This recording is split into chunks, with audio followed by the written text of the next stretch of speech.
I can't even tell if I'm in frame, so we'll see how this goes. Hello.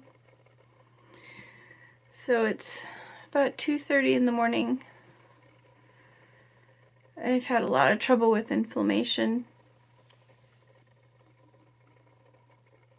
for like a week.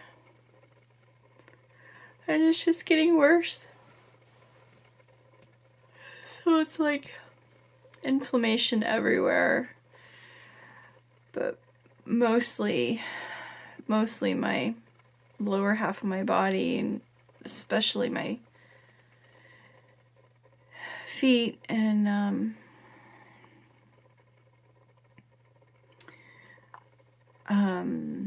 my feet are swollen and purple. I'm having trouble with circulation. And anyway, so when you're up all night and you're still in pain and really non-functional, I don't know what other words to use for it right now.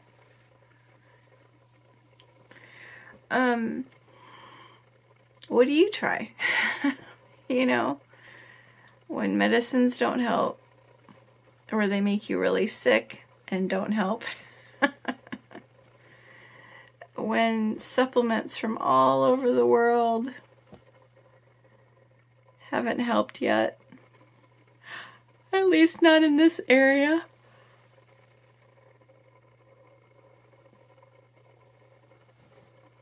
Oh, God.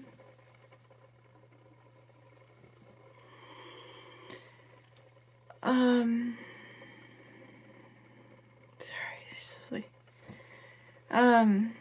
What do you try? So, anyway, one of the things that has been found in studies to be useful is meditation, specifically mindfulness meditation. And I know there's a lot of people with chronic illnesses out there, especially chronic fatigue syndrome, or ME,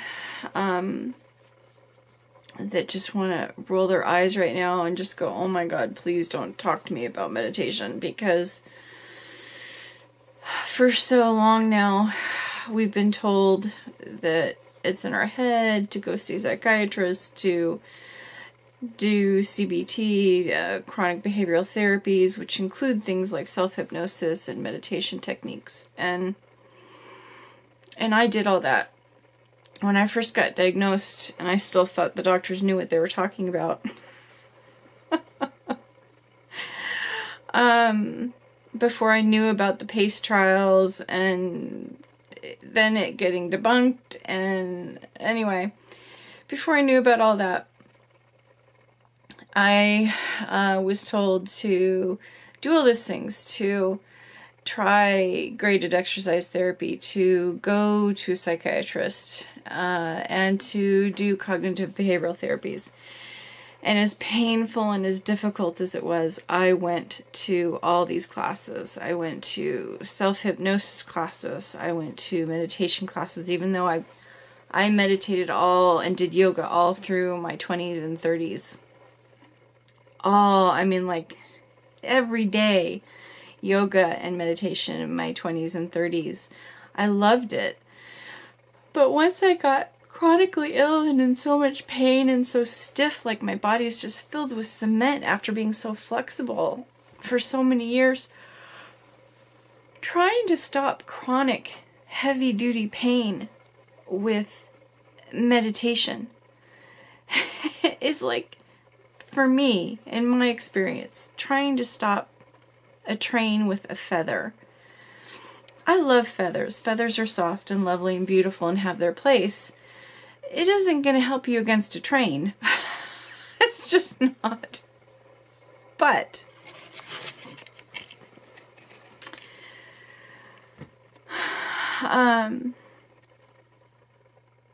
when all else fails, try again, right?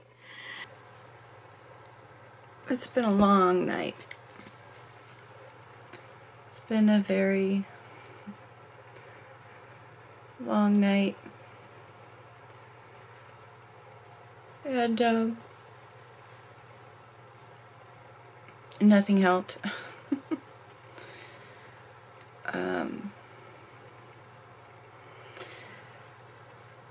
Some interesting information out there about inflammation and studies, and I know I've read it before. My short-term memory isn't very good, so maybe my inflammation is so high right now, and I'm not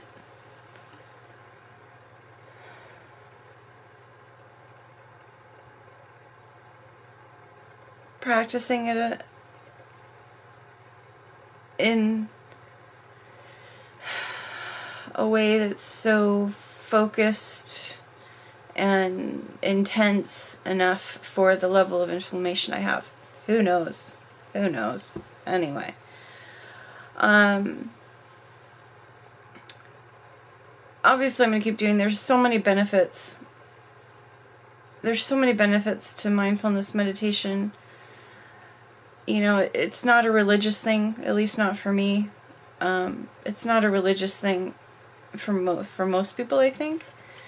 It can be.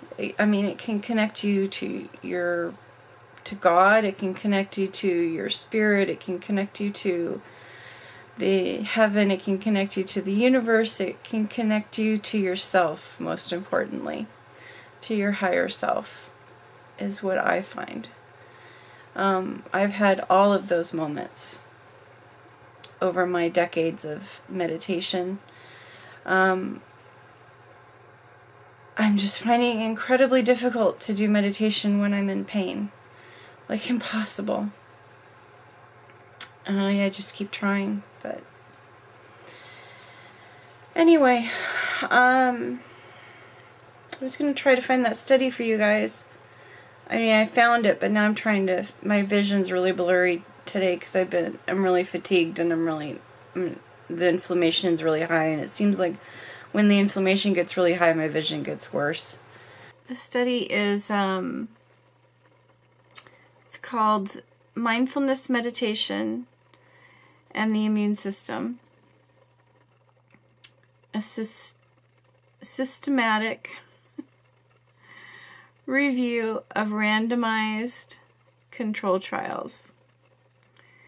And it's by David S. Black and George M. Slavich. And it looks like it was published in 2016.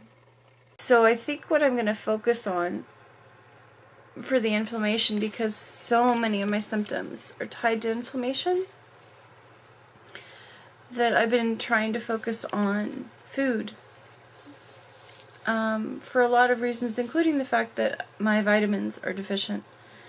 Have been since I insisted on getting my vitamins tested almost a year and a half, 2 years ago, something like that. My point is that there's a strong link between a vegan diet and reducing your inflammation. And some doctors are starting to recommend it for rheumatoid arthritis, even, which has a huge link between, which has a huge link with inflammation. I've been focusing on getting my vitamins and nutrients through foods versus vitamin supplements. I've been doing that with eating more vegetables and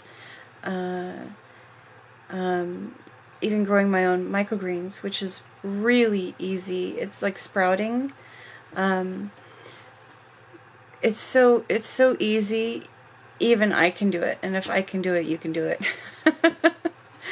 So, I did have a bit of a failed batch this last time, because I was in a really long crash and wasn't up to water, to do a little spray water. It wants you, the little tiny seedlings want to be spritzed with water in the morning and the evening, and I wasn't doing it, and they just passed out, basically.